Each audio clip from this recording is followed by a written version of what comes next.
Hello and welcome to Stretford, Paddock. My name is Joe, that's Stephen Howson. Today, Steve, we're going to look at Manchester United.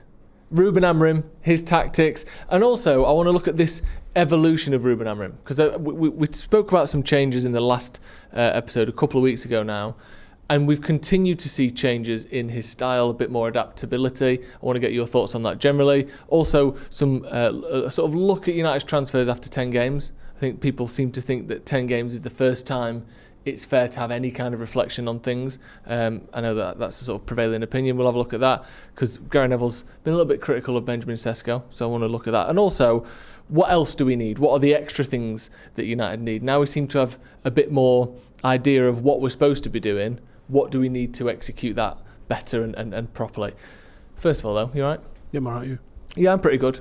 Four games undefeated, 3 wins and a draw. That's better than we thought we would have done at the start of this run, isn't it? As we've spoken about many times. Yeah, Are you relatively happy? We said par, didn't we? Would have been 2 wins, 2 losses. Yeah. So we're ahead of that with the potential to go 10 for 12 points. Pretty good. I feel like we might beat Spurs as well. They're fallible.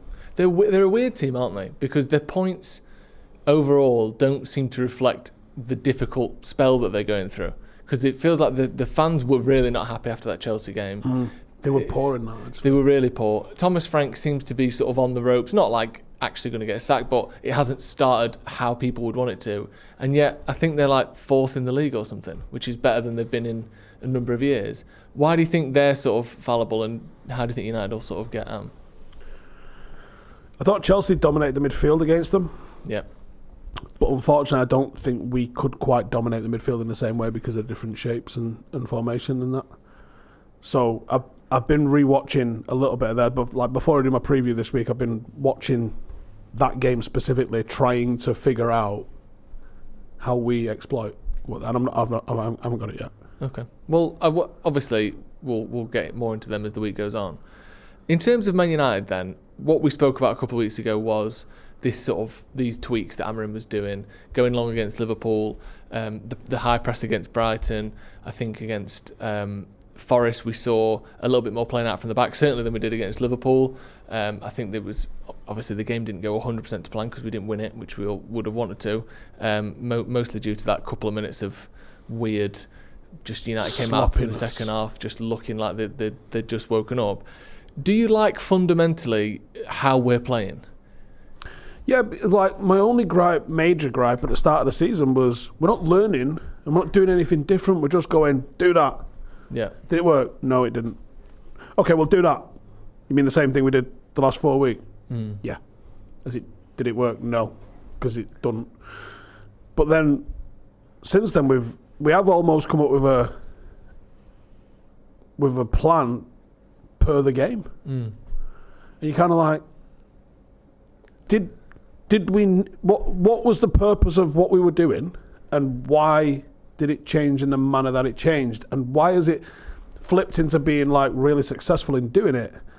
Like, did we always have that in us, or did we have to go through a couple of steps? Was there something that we was doing that we couldn't see, which was building the building blocks for us to be able to flip? I don't get it, because the very obvious thing is that the very simplistic thing, which it definitely isn't the totality of what's changed, is midfield doesn't chase after the ball when we lose it no more. It kind of doesn't necessarily drop, it just kind of doesn't chase after the ball.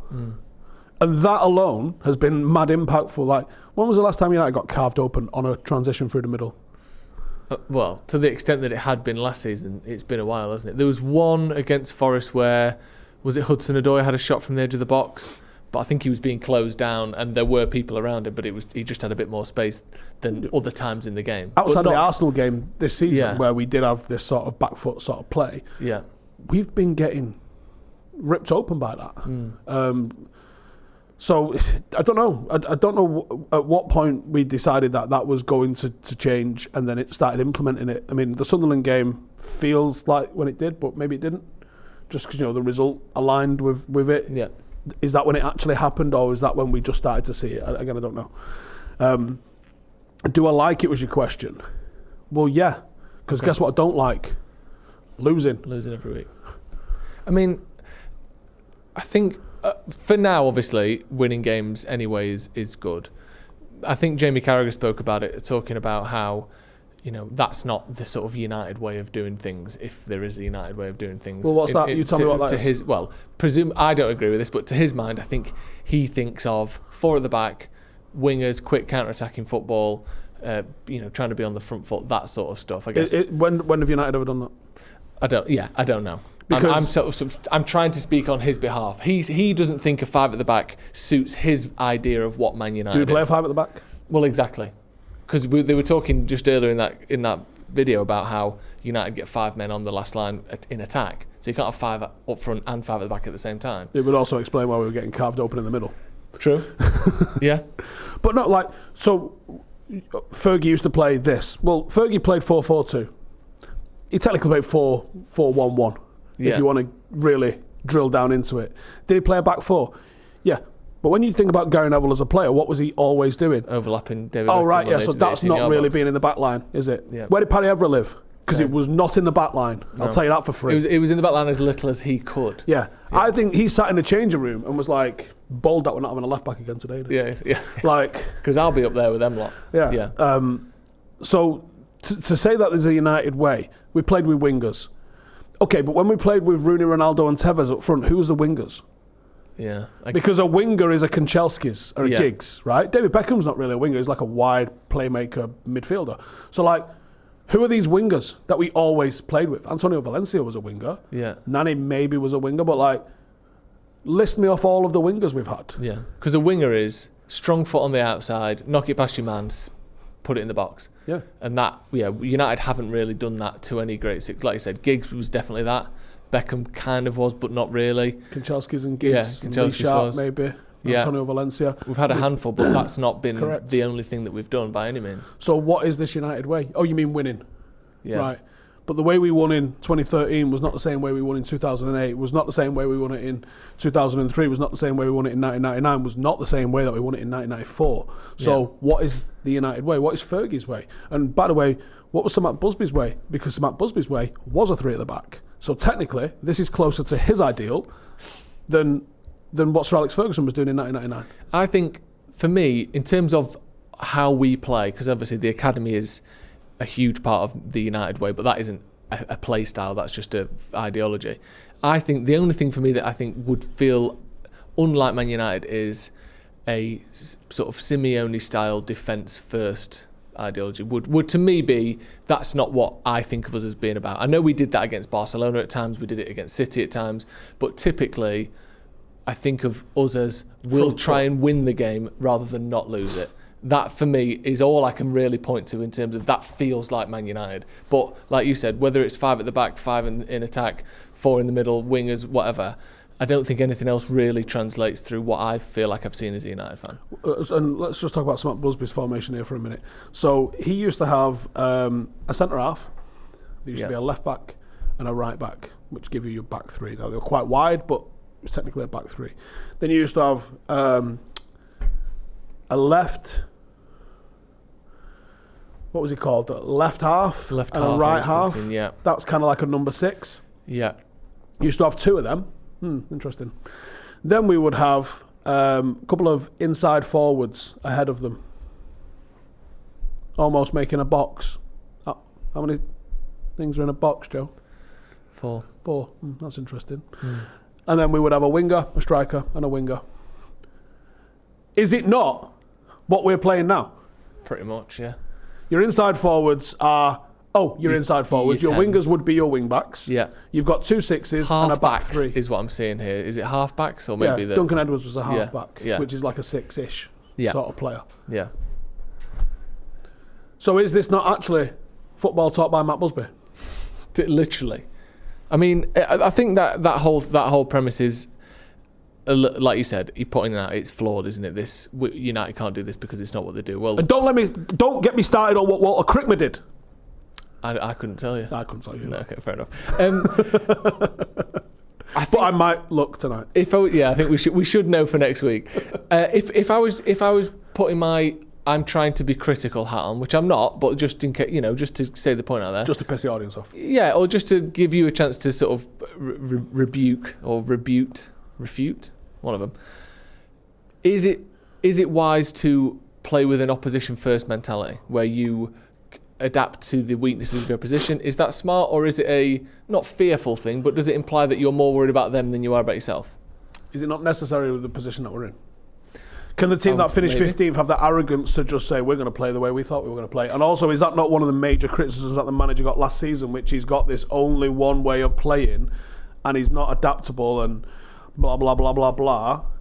And then, then you get is this what Jamie Carragher was doing last night, trying to criticise him for being flexible and adaptable when he was also being criticised for being inflexible and not adaptable? You can't fucking win. No, you can't. In terms of what we see at the moment, obviously, there has definitely been an improvement in terms of results. I think in terms of performances as well. There had been signs of it throughout the season, but it's got more fine-tuned and less mistakes and less weaknesses in the meantime. I think certain relationships, Ahmad and Mbermo, seem to be getting on, footballing-wise, in a way they didn't in the start of the season. I think, off the pitch, by the looks of it. Yeah, but off the pitch seems to be big as well. There's a lot to sort of be positive about. In terms of what we need to improve still, or personnel or positions, because the midfield is being exposed a little bit less, but maybe the better midfielders would help. Or is the left wing back situation a bit of an issue, because we all thought it'd be Dorgu, now Dallo seems to be starting week in week out and getting a lot of stick from people. Where do you think still needs to improve, not to win the league, but just to go up that next step of consistently winning games? Left back for sure. Yeah. Left wing back. So what naturally happens with this system, and we saw it so much with Forest when Forest sit back into a 4-4-2, your front three are now very occupied. Your midfield two are on the ball a hell of a lot because you're recycling possession and going side to side. That's how you ended up with Michael Carrick doing 120 passes a game at times, because teams would sit in and he would end up free, looking at dictate and probe. The people that end up free when you put 5 against the back 4 are your wing backs. Now, it works with Ahmad because he's a really good, intelligent footballer, one of the best touches in the league. Like, it's Velcro, innit? Yeah. And his low centre of gravity means that he can jink and jive in little places where he doesn't lose the ball a lot. He's got a annoyingly high pass completion rate. It's very often 100%, which is freaky. Yeah. And he's good at dribbling as well. So he's a real threat from that sort of angle. Switch it over to the other side. I think Johnny Evans mentioned this. It's not Ryan Giggs. No. This might be the understatement of the century, but Delo is not Ryan Giggs. He's not Ryan Giggs. No. And neither's Dorgu. No, I think what Dorgu is a hell of an athlete. I think he can do a lot of that defensive work and challenge and duel and battle really well. And I wonder if this is where the links with Semenyo have come. Someone that could maybe be in that position, occupy and get amongst it a little bit, and actually deliver quality from that angle. Because if you're going to be one of the people that's in possession so much in the final third, we have to level up the quality that comes from you. Yeah. Otherwise, the crosses aren't going to quite get there. And I think that's the one area of the pitch that I think we can make the biggest gains from. Secondary to that, I would say the supporting cast, the substitutions that you're making. Yeah. Currently, I think we saw it massively against Brighton. But I think on the whole, the roughish starting 11 kind of got it now. Yeah.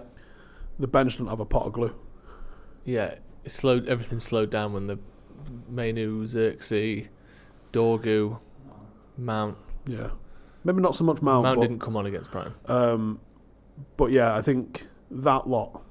Yeah. Big question marks about them at the moment. And that's a worry because we might get away with it. We might end up finishing 4th, 5th, 6th, something like that this season on the back of what that starting 11's able to do by just having that one game a week. Yeah. We've already said, the jury's out on when Casemiro leaves. We know he's leaving. We just don't know when. Yeah. So is it this summer coming or is it the one after? It's one of them. It won't be the third one after that, will it? It'll definitely be one of them. So who's going to be that next starting midfielder? A lot of people would love that to be Kobbie Mainoo. Yeah. Doesn't feel like it will be Kobbie Mainoo at the moment. Well, I'm not saying that's what we want or what we don't want. It just doesn't feel like it will be. No. So if that's a sign-in, you've got to get that sign-in right. And you could argue the same for Bruno. Maybe kick that down another 12 months, not as urgent. But it feels like train's in a station. Yeah. Don't know what time it leaves, but it's in the station. We got to make either it is Kobbie Mainoo that's the successor to Bruno, or it's a signing. Yeah. You've got to identify that and bring it in. If it is a Semenyo at left back, you've got to identify that and bring it in. But there has to be a good 4, 5, 6 of your Mason Mount sort of ilk. Probably think they're good enough to start, aren't starting week in, week out. Because we don't have the squad right now. If we qualified for Europe next year, we could be fucking bottom half again. Yeah. Because we would not be able to.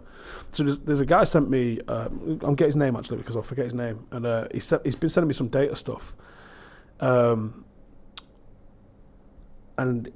give him a good shout out because it's very interesting. And I'm probably going to do a piece on this when I get a chance. Okay. So it's called Jamie Badger. He sent me some data. At the moment, 68% of the available minutes is being played by over 30s. Which don't feel like it can be real. But who else have we got other than Bruno and Casemiro? I guess Luke Shaw, Maguire. Yeah. Is Shaw 30 now? I guess he must be. He must be 30. How old's Delo? 30. Delo's 26, I think, 27. No, he's older than that. He's not. 26. Is he? He's deceptive because we signed him when he was 20. Right. That was 6 years ago. So 19, supposedly, all the minutes have been coming from older heads. And Shaw's played almost 90 minutes of every game, as has Bruno, whereas I guess other people are... Yeah, in and out maybe a little bit. So yeah, I've not looked at the data, but he sent me this today, so I thought, give him a shout out, and it is something I'm going to look at. But that might be okay this year. You might be okay with that this year. Yeah.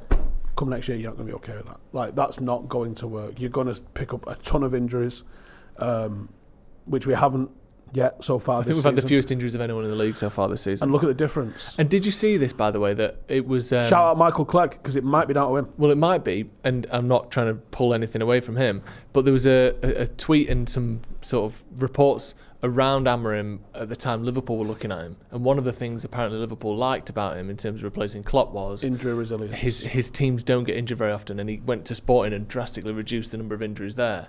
That was one of the metrics that apparently he has brought with him. So obviously Michael Clegg and the other strength and conditioning coaches, I guess, are having a big part. But so Clegg was, sounds like something he's doing. If I can think of this correctly, Clegg was involved in injury rehab, so getting people back to playing. Yeah. Amorim joined, watched him, and just went, "You're in the first team now." Okay. And we had some real good conversations with him. I mean, Michael's obviously the son of Mick, who Roy Keane brought to United for a decade-ish. Keane did his knee rehab with him. And Mick was power development at United for a good 10 years until I think Tony Strudwick took over from him. Mick has a lab in Ashton.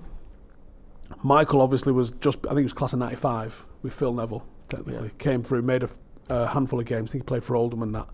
And then when he finished, he became a strength and conditioning coach. I think Roy Keane took Michael to Sunderland when he was boss there.